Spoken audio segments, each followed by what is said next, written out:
pleasure of introducing Dr. Subhendu Guha. He is the chairman of United Solar Ovonic. He is the leading authority for photovoltaics and he serves on many national and international committees on photovoltaics. Dr. Guha, it's a pleasure to welcome you. Thank you very much for having me here. You're a leading authority in photovoltaics. I just want your perspective on the broader industry implications in the current economic scenario. Photovoltaic means conversion of sunlight into electricity. So basically, what the solar panels do is that you put it on the rooftop and the sun shines on it, it converts into electricity, and you can power the house. If you have excess electricity, you can sell it to the grids. The industry has been growing at a phenomenal rate. Typically, the annual growth rate has been over the last 5 years, 30 to 40%.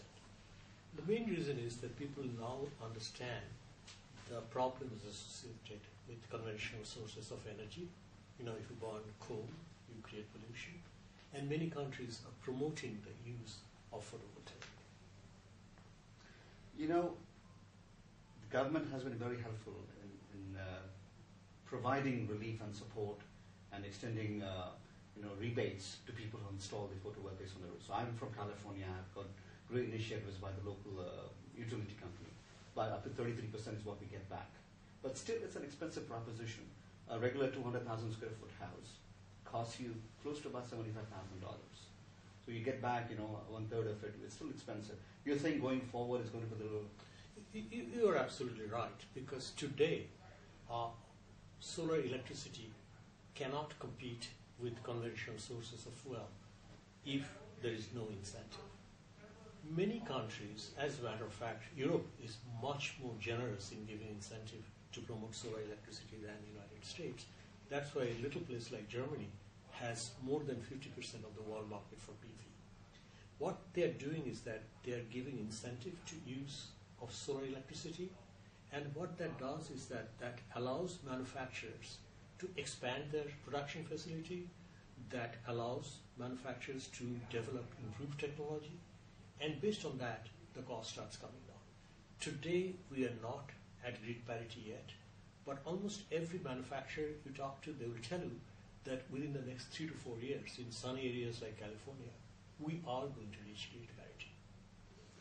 If you take the examples of manufacturers, so Japan is a big manufacturer. So we get a lot of panels from Matsushita in Japan. Are there opportunities for emerging countries like India, like China, to increase production and advance in this technology? Because people are still reluctant to go to these countries to get manufacturing. When you think about why is it Japan has so many manufacturers, because Japan was a leader in terms of use of solar electricity. The manufacturing base goes to the place where there is a market. Till very recently, in India, there is no market at all. Very recently, over the last 6 months, the government of India has started offering some special incentives to use of solar electricity, and I predict that within a year or two, you'll find a number of large manufacturers going to India to take advantage of the local emerging market. I'll take you again to India, to the consumer products. And I've seen a lot of entrepreneurs trying to create, for example, one bulb capable, photovoltaic facilities, or instead of lanterns, replacing those with energy efficient through solar panels. So there is a market that is still needs to be nurtured, which is in the consumer market. How do you address those problems? The unfortunate part is that the incentives are in countries or in places where they don't need as much. I mean, if you think about what solar can do, is solar can be most effective, solar electricity can be most effective where you don't have access to conventional electricity. Places like India and China, you have thousands and thousands of square miles of area where they don't have access to the main grid. But without incentive, you cannot go there. So even in India and China, where they are allowing incentives, that's more for grid type system. What I mean by that is that where you put solar on a rooftop, where already you have access to the grid. I think in order to really promote solar to people who cannot afford to have electricity, you have to give incentives to people who do not have access to the grid. You know, you're right. In countries like the US, whatever is extra that we are generating, we are sending it back to the utility companies, rather selling it back, although there's not much money to be gained by that. But countries like India and in the Indian subcontinent don't have that facility, so it has to be on standalone, battery generated. And like I said in the previous question, there are challenges, and entrepreneurs and consumers both struggling to meet those challenges because there is a big demand there. So to further expand what you said in the previous question, how do we expand this? I mean, when there is no facility for the electricity to go back to the grid? You know, that really will depend on the foresight of the government. Like in India, if you go to a village, people still use kerosene lanterns. Now, kerosene is heavily subsidized by the government of India, but the villagers can afford it because they don't have the upfront expenses associated with the lantern.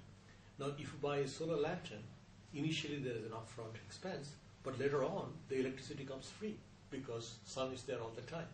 So what one has to do in countries like that is to have a lending mechanism by which villagers can get the upfront money. They can buy the consumer items that we talked about. And then they pay back to the bank every month. I think that kind of thing has to be done. I know that there are some organizations in India who are doing that, but that's at a very, very small scale. Finally, for entrepreneurs, clean tech is hot, it's emerging, everybody wants to get into it. But it's a huge, huge ball game. I'm trying to understand from you, because we have very few authorities who like to speak on this subject. How do you think up-and-coming entrepreneurs should address this market? You see, PV manufacturing, solar cell manufacturing, is a capital-intensive business. So basically, if you want to be a manufacturer of solar panels, you have to raise the money. But there is a climate today to fund startup companies. I mean, you will be amazed how much money has been raised in the last 2 years to start manufacturing operation.